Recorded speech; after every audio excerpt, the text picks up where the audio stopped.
ಕಾಂಗ್ರೆಸ್ನ ಮಹಿಳಾ ಘಟಕದಿಂದ ಸುದ್ದಿಗೋಷ್ಠಿ ಕೂಡ ನಡೆಸಲಾಗ್ತಾ ಇದೆ. ಏನ್ ಹೇಳ್ತಾ ಇದ್ದಾರೆ ಅವರು ಅಂತ ಬನ್ನಿ ನೋಡ್ಕೊಂಡು ಬರೋಣ. हम अपील करना चाहते हैं, 1000 के करीब वीडियो सामने आए हैं, एसआईटी उसकी जांच करेगी। एक पीड़िता सामने आई है, उसने एफआईआर करवा दी है।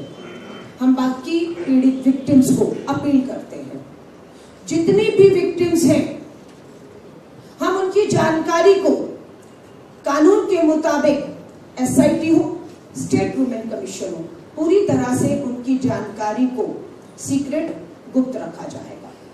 और मैं उन्हें विश्वास दिला रही हूं, उनके साथ न्याय होगा।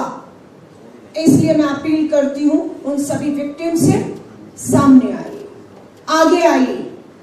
थाने आपके लिए खुले हुए हैं, जाइए अपनी एफआईआर करवाइए। ऑनलाइन एफआईआर करा सकती हैं आपको थाने जाने की जरूरत नहीं।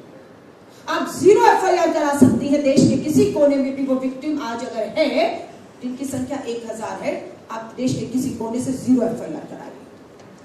हम आपको विश्वास दिलाते हैं, इस एसआईटी से देश में महिला अपराध के खिलाफ कैसे लड़ा जाता है, कैसे तुरंत कार्रवाई होती है, कैसे न्याय मिलता है और अपराधी पूरी पृथ्वी के भी किसी कोने पर भी जो है छुपा होगा, ये विश्वास दिलाती हूं। मुख्यमंत्री जी सबसे बात हुई है, पूरी ताकत लगा देंगे, गर्दन से पकड़कर जर्मनी में बैठे हों या विश्व के किसी कोने पर बैठे हों, उन्हें यहां पर लाया जाएगा। सबसे सख्त ಪೆನ್ ಡ್ರೈವ್ ಏನಾರ ಅದ್ಲಿ ಬದ್ಲಿ ಮಾಡಿದ್ರ, ಆ ಪೆನ್ ಡ್ರೈವ್ ಏನಾರ ಮನೆ ಪೆನ್ ಡ್ರೈವ್ನೇ ಬಿಟ್ಬಿಟ್ರ ಏನು ಅಂತ ಇದು ನಾನು ಹೇಳ್ತಾ ಇಲ್ಲ, ಇಡೀ ಹಾಸನ ಜನ ಸೋಷಿಯಲ್ ಮೀಡಿಯಾಗಳಲ್ಲಿ ಜನರ ಒಂದು ಪ್ರಶ್ನೆ ಆಗಿದೆ. ಅದಕ್ಕೆ ಅವರು ಉತ್ತರ ಕೊಡ್ತಾರೋ ಕೊಡಲ್ವೋ ಅದು ಅವ್ರಿಗೆ ಬಿಟ್ಟಿದ್ದು.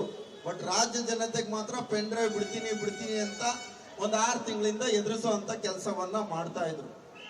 ನಾನು ಹೇಳೋದಿಷ್ಟೇ, ಆ ಹೆಣ್ಮಕ್ಳು ಮಹಿಳೆಯರಿಗೆ ಆದಂತ ಅವಮಾನ ಸಾಕಷ್ಟು ಮಹಿಳೆಯರಿಗೂ ಸೂಸೈಡ್ಗೆ ಪ್ರಯತ್ನವನ್ನ ಮಾಡಿದ್ದಾರೆ. ಅದರಲ್ಲಿ ಅಧಿಕಾರಿಗಳಿಂದ ಹಿಡಿದು ಮನೆ ಕೆಲಸ ಮಾಡೋ ಹೆಣ್ಮಕ್ಳು ಇಂದ ಎಲ್ಲರೂ ಸಹ ಒಂದ್ ರೀತಿ ಅಟೆಂಪ್ಟ್ ಅನ್ನ ಮಾಡಿದ್ದಾರೆ.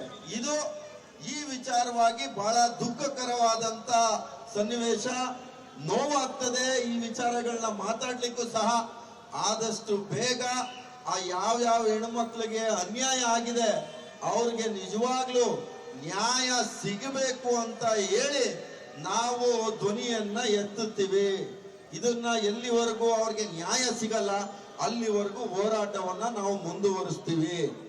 ಎಷ್ಟೇ ಇವರು ಬೇಟಿ ಬಚಾವ್ ಬೇಟಿ ಪಡಾವ್ ಅಂತ ಹೇಳ್ತಾರೆ, ಬೇಟಿ ಪಡಾವ್ ಎಲ್ಲಿದೆ, ಬೇಟಿ ಬಚಾವ್ ಯಾರಿಂದ ಮಾಡಬೇಕು? ಬಿಜೆಪಿ ನಾಯಕರಿಂದ ಮಾಡ್ಬೇಕಾ, NDA ನಾಯಕರಿಂದ ಬಚಾವ್ ಮಾಡ್ಬೇಕಾ? ಅದನ್ನ ಹೇಳ್ತಾ ಇಲ್ಲ. ನಾನು ಸಹ ನಿನ್ನೆ ನರೇಂದ್ರ ಮೋದಿ ಅವರು ದಾವಣಗೆರೆಗೆ ಬಂದಿದ್ರು, ಈ ವಿಚಾರವಾಗಿ ಧ್ವನಿ ಎತ್ತುತ್ತಾರೆ ಅನ್ಕೊಂಡಿದ್ದೆ, ಆದ್ರೆ ಧ್ವನಿ ಎತ್ತಿಲ್ಲ ಅವರು. ನಾವು ಸಹ ಸೋಷಿಯಲ್ ಮೀಡಿಯಾ ನಾನು ಟ್ವೀಟ್ ಹಾಕಿ ಕೇಳಿದೆ, ಇವತ್ತೇನಾರ ಈ ಪ್ರಕರಣದ ಕಾಂಗ್ರೆಸ್ ಯೂತ್ ವಿಂಗ್ ನ ನಾಯಕ ಶ್ರೀನಿವಾಸ್ ಅವರು ಹೇಳ್ತಾ ಇದ್ದನ್ನ ಗಮನಿಸ್ತಾ ಇದ್ರಿ. ಹೇಗಾದ್ರೂ ಮಾಡಿ ಅನ್ಯಾಯದ ವಿರುದ್ಧ ಧ್ವನಿ ಎತ್ತಬೇಕು, ಜೊತೆಗೆ ಬಿಜೆಪಿ ನಾಯಕರು ಕೂಡ ಉತ್ತರದಾಯಿತ್ವ ಆಗ್ತಾರೆ, ಅವರು ಕೂಡ ಈ ಎಲ್ಲಾ ಪ್ರಶ್ನೆಗಳಿಗೆ ಉತ್ತರವನ್ನ ಕೊಡಬೇಕು ಅಂತ ಆಗ್ರಹಿಸ್ತಾ ಇದ್ರು. ಜೊತೆಗೆ ಈ ಹೋರಾಟ ಇಲ್ಲಿಗೆ ನಿಲ್ಲಲ್ಲ ಅಂತ ಹೇಳ್ತಾ ಇದ್ರು.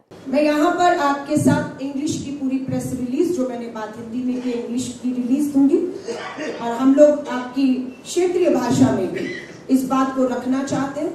कारण इसलिए क्योंकि 1000 हमारी जो विक्टिम्स बहने हैं, बेटियां, उन तक हमारी अपील हर भाषा में पहुंचता है कि अब इंतजार खत्म है आपका, और आपकी लड़ाई हम तब तक लड़ेंगे जब तक आपको न्याय का हक नहीं मिल जाता है। हम खुद भी चाहते हैं कि कांग्रेस की सरकार है यहाँ पर, बेटियों के लिए जितना कर सकते हैं हम उससे अधिक करने की कोशिश करेंगे। 2000 रुपए आर्थिक मदद देकर महंगाई से लड़ने के लिए उन्हें हम मदद कर रहे हैं। बस हो गया।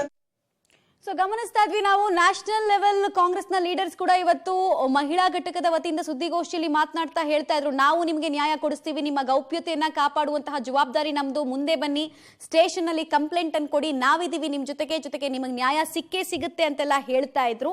ಹಾಗೆ ಇಡೀ ಪ್ರಕರಣದಲ್ಲಿ NDA ಭಾಗವಾಗಿರುವಂತಹ JDS ನ ಪ್ರಶ್ನೆ ಕೇಳಲೇಬೇಕು, ಹಾಗೆ ಬಿಜೆಪಿಯನ್ನ ಕೂಡ ಪ್ರಶ್ನೆ ಕೇಳಲೇಬೇಕು ಅಂತ ಹೇಳಿ ಸುದ್ದಿಗೋಷ್ಠಿಯಲ್ಲಿ ಹಲವು ವಿಚಾರಗಳ ಪ್ರಸ್ತಾಪ ಹಾಗೂ 1,000 ಜನ ವಿಕ್ಟಿಮ್ಸ್ ಇದ್ದಾರೆ, ನಾವು ಹಲವರ ಜೊತೆಗೆ ಸಂಪರ್ಕವನ್ನ ಮಾಡಿದ್ದೀವಿ, ಅವರ ಜೊತೆಗೆ ಹೇಗೆ ದೌರ್ಜನ್ಯ ಆಗಿದೆ, ಅವರ ಪರಿಸ್ಥಿತಿಯ ದುರ್ಲಾಭವನ್ನ ಎತ್ತೋ ಕೆಲಸವನ್ನ ಸಂಸದರು ಮಾಡಿದ್ದಾರೆ, ಹೀಗಾಗಿ ಅವರು ಅರೆಸ್ಟ್ ಆಗ್ತಾರೆ, ನ್ಯಾಯ ಸಿಕ್ಕೇ ಸಿಗುತ್ತೆ, ನ್ಯಾಯಕ್ಕಾಗಿ ನಮ್ಮ ಹೋರಾಟ ಜಾರಿಯಲ್ಲಿರುತ್ತೆ ಅಂತ ಈಗಷ್ಟೇ ಅವರು ಹಿಂದಿಯಲ್ಲಿ ಹೇಳ್ತಾ ಇರಬೇಕಾದ್ರೆ ಪ್ರಸ್ತಾಪ ಮಾಡ್ತಾ ಇದ್ರು. ಹಾಗೆ ಇಲ್ಲೂ ಕೂಡ ಅಷ್ಟೇ ಬಿಜೆಪಿ ಹಾಗೂ JDS ಮೈತ್ರಿಯ ಬಗ್ಗೆ ಕೂಡ ಇಲ್ಲಿ ವ್ಯಂಗ್ಯವಾಡಿದ್ದಾರೆ, ಲೇವಡಿ ಮಾಡಿದ್ದಾರೆ, ಹಾಗೂ ಇವರ ರಕ್ಷಣೆ ಮಾಡೋದು ಸರಿಯಲ್ಲ ಅಂತ ಕೂಡ ತಿಳಿಸಿದ್ರು.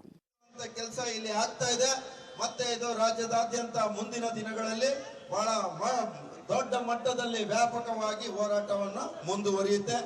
ಇದನ್ನು ಹೇಳಿ ನನ್ನ 2 ಮಾತನ್ನ ಮುಗಿಸ್ತೀನಿ. ಆದಷ್ಟು ಬೇಗ ಇವರಿಗೆ ನ್ಯಾಯ ಸಿಗ್ಲಿ.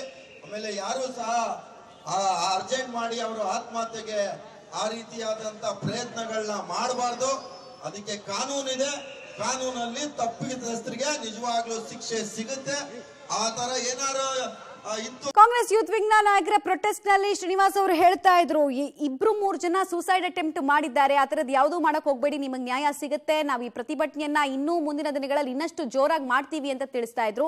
ಹಾಗೆ ಪ್ರಜ್ವಲ್ ರೇವಣ್ಣ ಅವ್ರನ್ನ ಬಂಧಿಸೋ ತನಕ ನಾವು ಪ್ರತಿಭಟನೆಯನ್ನ ಕೈ ಬಿಡುವಂತಹ ಪ್ರಶ್ನೆನೇ ಇಲ್ಲ ಅನ್ನೋ ಸುಳಿವನ್ನ ಕೂಡ ಕೊಡ್ತಾ ಇದ್ದಾರೆ. ಹೀಗಾಗಿ ಪ್ರಬಲ ಅಸ್ತ್ರವಾಗಿ ನಿರೀಕ್ಷೆ ಮಾಡಿದಂತೆ ಕಾಂಗ್ರೆಸ್ ಈ ಇಡೀ ಇಶ್ಯೂವನ್ನ ದೇಶದಾದ್ಯಂತ ಎತ್ತಿ ಹಿಡಿತಾ ಇದೆ. ಅದಕ್ಕೆ ತಾಜಾ ಉದಾಹರಣೆ ಅಂತ ಹೇಳಿದ್ರೆ ಕಾಂಗ್ರೆಸ್ನ ರಾಷ್ಟ್ರೀಯ ನಾಯಕರು ಕೂಡ ಇವತ್ತು ಸುದ್ದಿಗೋಷ್ಠಿಯನ್ನ ಮಹಿಳಾ ಘಟಕದ ಸುದ್ದಿಗೋಷ್ಠಿಯಲ್ಲಿ ನಡೆಸಬೇಕಾದ್ರೆ ಅವರು ಮಾತಾಡ್ತಾ ಇದ್ದನ್ನ ನೋಡ್ತಾ ಇದ್ವಿ. ಕಾಂಗ್ರೆಸ್ನ ರಾಷ್ಟ್ರೀಯ ಮಹಿಳಾ ವಕ್ತಾರೆ ಕೂಡ ಅದನ್ನೇ ತಿಳಿಸ್ತಾ ಇದ್ರು. ಹಾಗೆ ಪ್ಲಕಾರ್ಡ್ಗಳ ಪ್ರದರ್ಶನ ಜೊತೆಗೆ ಪ್ರಧಾನಿ ನರೇಂದ್ರ ಮೋದಿ ಅವರ ಜೊತೆಗೆ JDS ಪಕ್ಷದ ನಾಯಕರಿರುವಂತಹ ಫೋಟೋವನ್ನ ಕೂಡ ತೋರಿಸ್ತಾ ಇದ್ರು. ಇದೇನ್ ಸಂದೇಶ ಅಂತ ಕೇಳ್ತಾ ಇದ್ರು.